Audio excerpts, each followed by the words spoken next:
If you're running AI infrastructure, you definitely know the feeling. Your model's humming along just fine, and then, out of nowhere, performance takes a nosedive. You're left scrambling, asking, what is going on?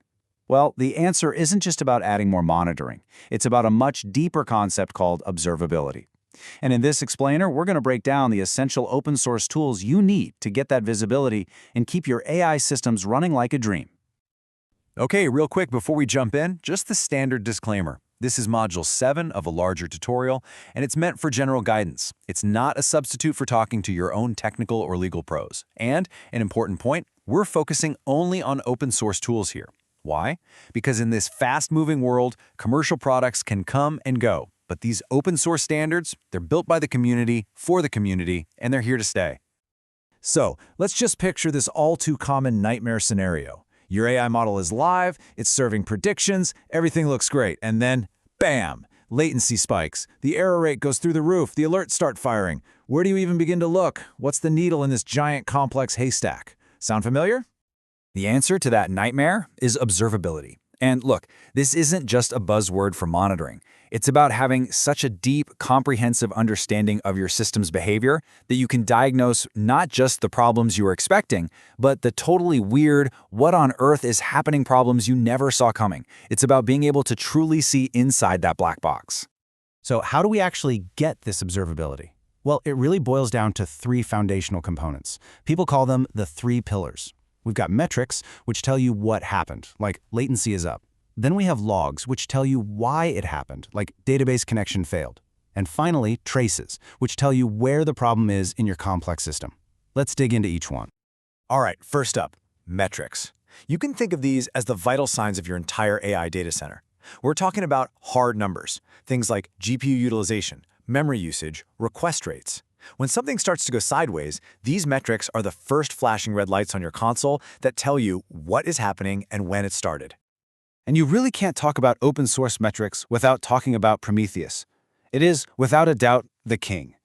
It works by pulling or scraping data from all your services. But its real superpower is its labeling system. It lets you attach labels to everything, which means you can use its query language, PromQL, to slice and dice your data with surgical precision. You can go from a data center-wide view right down to a single misbehaving pod in seconds. So Prometheus gives you all this amazing data, but staring at raw numbers in a terminal isn't exactly intuitive, right? To make sense of it all, you have to visualize it. And that is where Grafana comes into the picture, turning all that rich Prometheus data into beautiful, actionable dashboards. Seriously, Grafana is where your data comes to life. And it's so much more than just pretty charts. It's about creating your own mission control, your command center. You can pull data from dozens of sources, not just Prometheus, and build these dynamic dashboards that give you that perfect single pane of glass view over the health of your entire stack. Okay, moving on to our second pillar. So, metrics told us that the error rate spiked. That's the what. But that's not enough. We need to know why. And for that, we need logs. Logs are the story behind the numbers, the actual error messages, the stack traces, the context that tells you what really went wrong. Now, when it comes to handling logs, there are really two big schools of thought. On one hand, you have the traditional approach, like the ELK stack using Elasticsearch. It indexes every single word of every log. Super powerful for deep investigative searches, but it can be really expensive in terms of storage and processing power. And then there's a newer, leaner approach with tools like Grafana Loki. And this is the genius of Loki. It was inspired by Prometheus. It makes this incredibly clever trade-off. Instead of indexing all the log content, it only indexes a small set of metadata labels, like the app name, the server, the pod. The result? Massively lower storage costs. It's optimized for the way we actually work most of the time. You already know which service is acting up. You just need to quickly find its logs. This brings us to our third and final pillar, distributed tracing. Modern AI systems aren't one big monolith anymore, right? They're made of microservices. A single request might bounce between 5, 10, maybe even 20 different services to get you an answer. So when something's slow, how do you find out where the delay is? That's what tracing solves. And the go-to open source tool for this is Jaeger.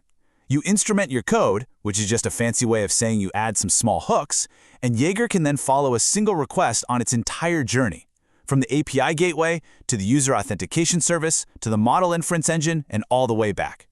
It then shows you a visual map of that journey, telling you exactly how long each step took. So how does Jaeger actually pull this off? It's a pretty straightforward workflow. First, your app code creates these little timing records called spans. Then, agents collect all these spans and send them to a central storage system. Finally, the Jaeger UI acts like a detective, grabbing all the related spans for a single request and piecing them together into one beautiful, complete timeline. You can immediately see the bottleneck. Okay, so we've talked about metrics, logs, and traces. 3 distinct pillars. But the real magic, the whole point of observability, happens when you stop thinking of them as separate things and start using them as one single integrated platform. Because this is what it's all about. True observability isn't about having 3 browser tabs open. It's about being able to seamlessly correlate all this data. It's the ability to see a spike in a latency graph, click on it, and instantly jump to the exact traces that were slow during that spike, and then from that trace, jump to the specific log messages that tell you the root cause. Let's walk through that perfect troubleshooting workflow. An alert fires from Prometheus. Inference latency is way too high. In your Grafana dashboard, you look at the metric, and you pivot directly to the traces from that exact moment in time. Boom! Jaeger shows you one specific microservice is the culprit. From there, you jump straight to that service's logs, already filtered by that trace. And there it is, the database connection timeout error. You've just solved the problem in minutes that could have taken hours of guesswork. So there you have it. This stack, Prometheus, Loki, and Jaeger, all unified in Grafana, gives you this incredibly powerful lens into your AI infrastructure. It's the state of the art today. But as these AI systems get even more complex, even more autonomous, it leaves us with a really fascinating question for the future. We have metrics for the what, logs for the why, and traces for the where. So what's next? What will be the 4th pillar of observability that helps us finally understand the how these intelligent systems are actually making the decisions they do?